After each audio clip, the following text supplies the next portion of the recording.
everyone! Hello guys! So, today's video, I will show you guys how to make the chicken fajita pasta. Today is Tuesday. Usually Tuesday here in our house, we usually have a Taco Tuesday. But today I wanted to change it. I wanted to try new things because it's kind of like we get so sick and tired of eating taco every Tuesday. So I wanted to make this how to make the chicken fajita pasta. So let's go.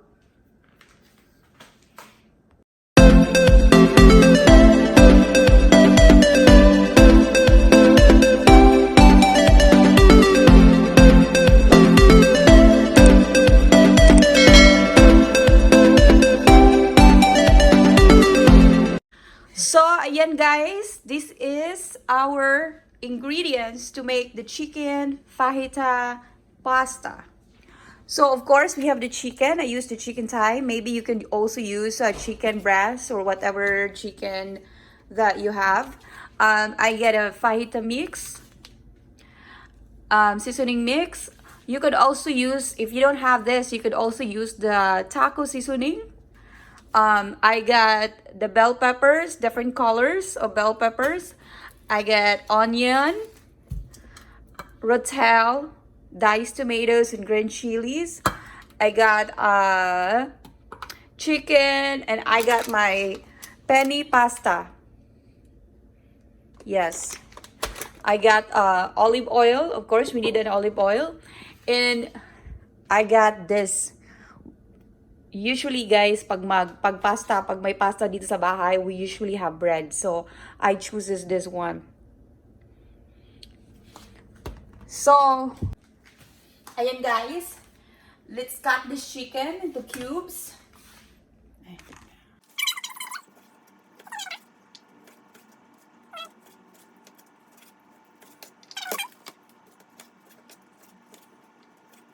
So, ayan na guys.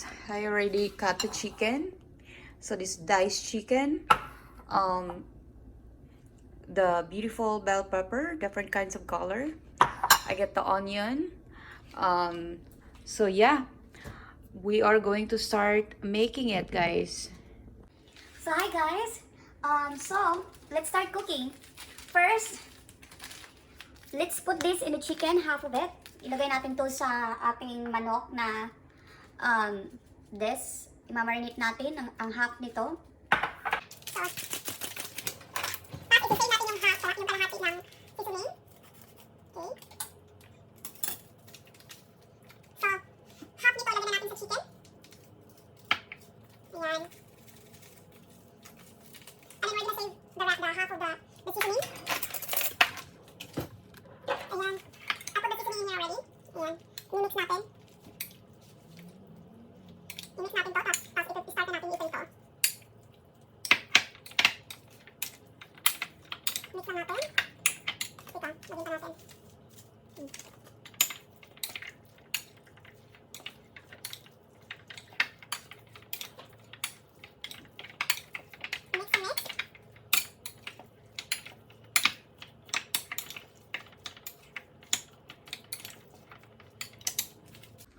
So, ayan na siya. Nilagay ko na yung seasoning mix, guys, na marinate ko. This one, I put half of it in the chicken. So now, we're gonna start frying up the chicken, guys. Okay, let's start it out. Ito ang gagamitin ko. We're gonna put it in a medium heat. And let's wait until it's warm. Pag mainit na to, let's put some olive oil. So, lagyan natin siya ng olive oil. Then, we can fry up the chicken.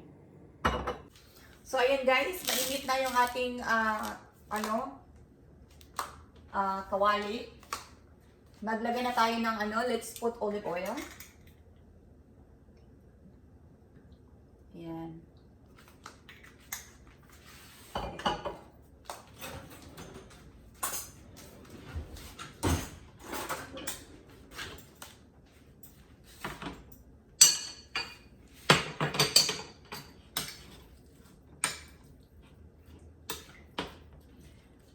hintayin na lang natin itong mainit ang olive oil, guys. Tapos ilagay na natin yung chicken.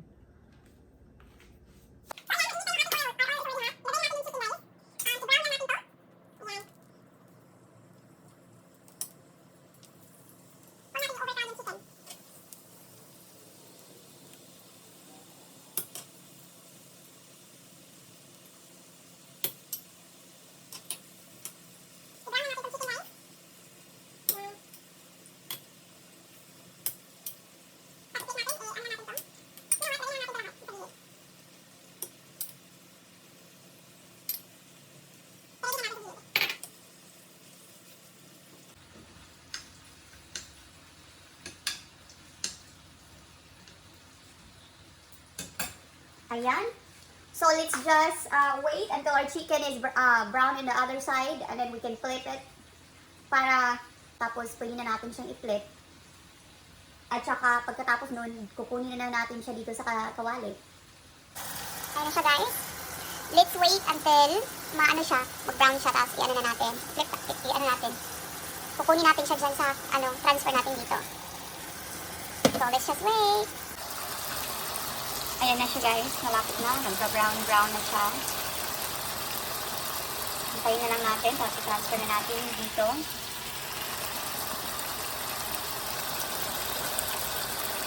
So ayan guys, nag-brown na yung ating chicken.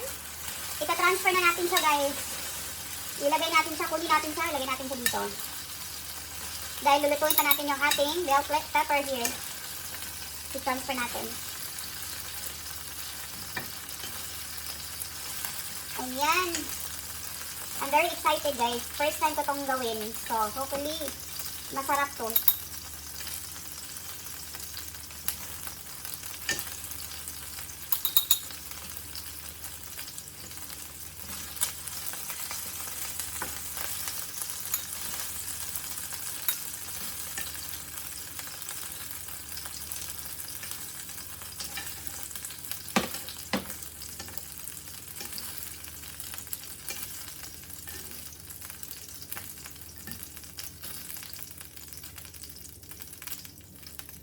So ayan guys, transfer na yung ating chicken.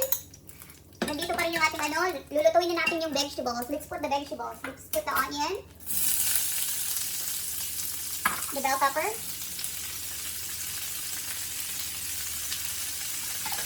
guys, let's put the rest of the half of the taco seasoning that we reserved earlier.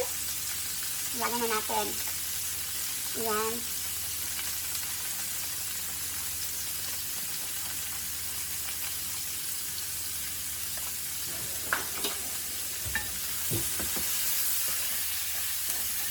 Ayan.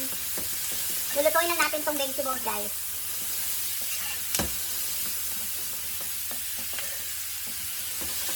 Oh my God. Sarap ng amoy. It smells really good, guys. Sana maamoy nyo to. Sana nandito kayo na para maamoy nyo to. Super. It smells so good.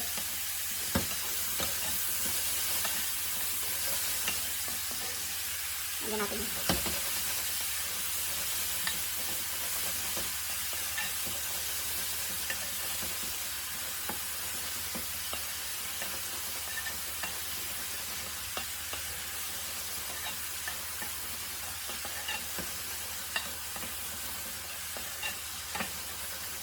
Lutuin lang natin to guys.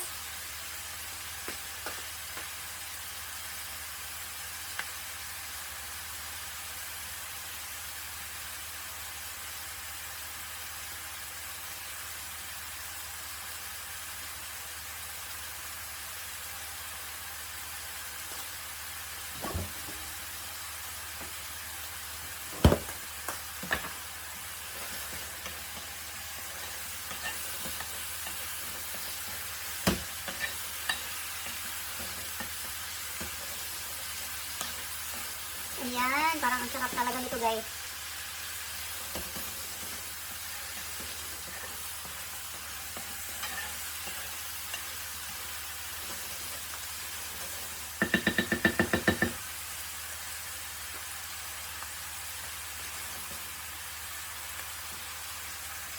So, ayan guys, I decided to transfer our vegetables kasi maliit yung ating lalagyan kanina. Ayan. Let's just wait a little bit and then lalagyan natin siya ng garlic.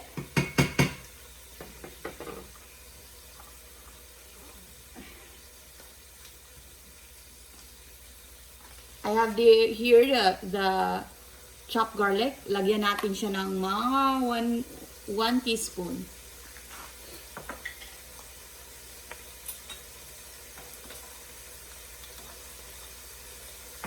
Ayan. Lagyan natin ng garlic. Let's put the heat into low.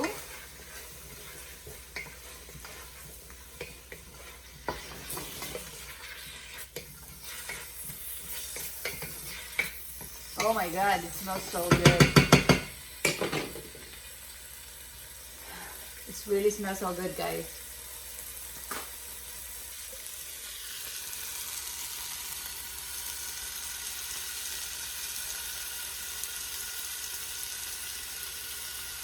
Let's remove our veggies. Transfer natin yung veggies dito. Dahil gagamitin natin to for a broth. Para sa broth natin. Ayan. So we got the okay guys, in the same skillet. Let's put chicken broth. Let's put like 2 cups of chicken broth. 1.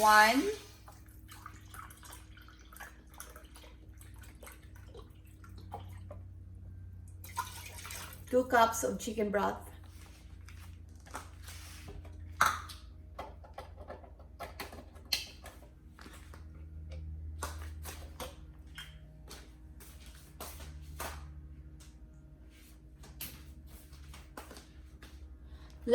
Let's put half of our heavy whipping cream. So half here.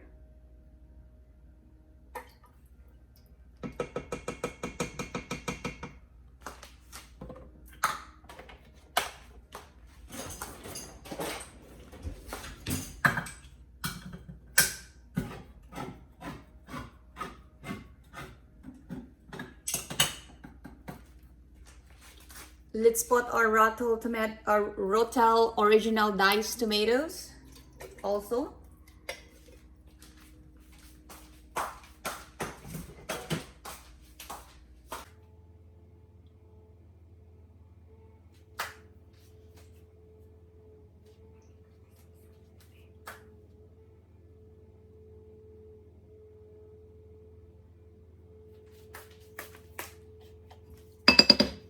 Ayan guys. So we have our chicken broth, we have our cream, heavy whipping cream. Then dyan na dun, we put the Rotel tomato also. And so now we are going to put our pasta. Lagyan na natin yung pasta natin guys. So this is 16. So we're gonna put half.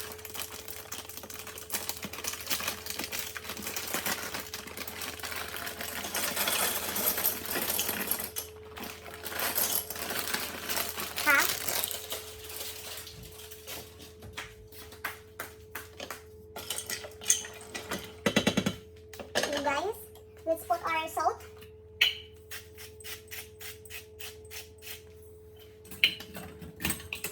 Pepper.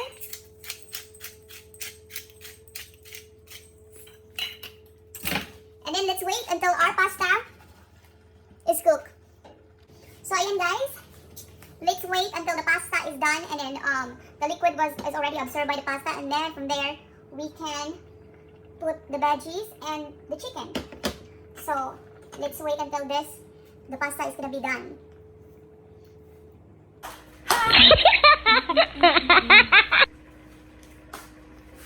So, yan na siya guys. Malapit na siya. I'm so excited. This is my first time making chicken fajita pasta. So, ayan na guys. Yan na yung ating pasta. Hintayin na lang natin pag maluto ang pasta. Tapos, pag maluto na tong pasta natin, ilalagay na natin tong vegetables kanina na inano natin. At saka yung chicken. O, diba? So, ayan guys, itatry na natin.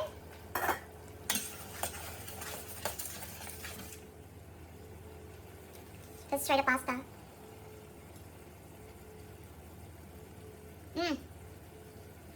Pero hindi pa siya luto.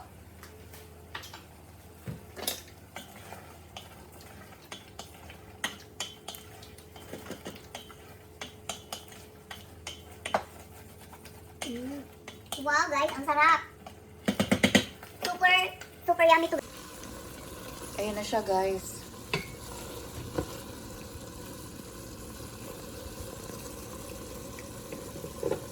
So, ilagay na natin yung vegetables natin. And the chicken. Lagay na natin.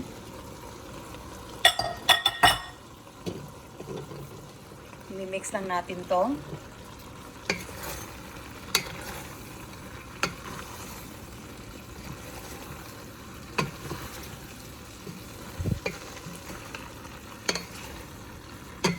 O, diba? Guys, ang sarap.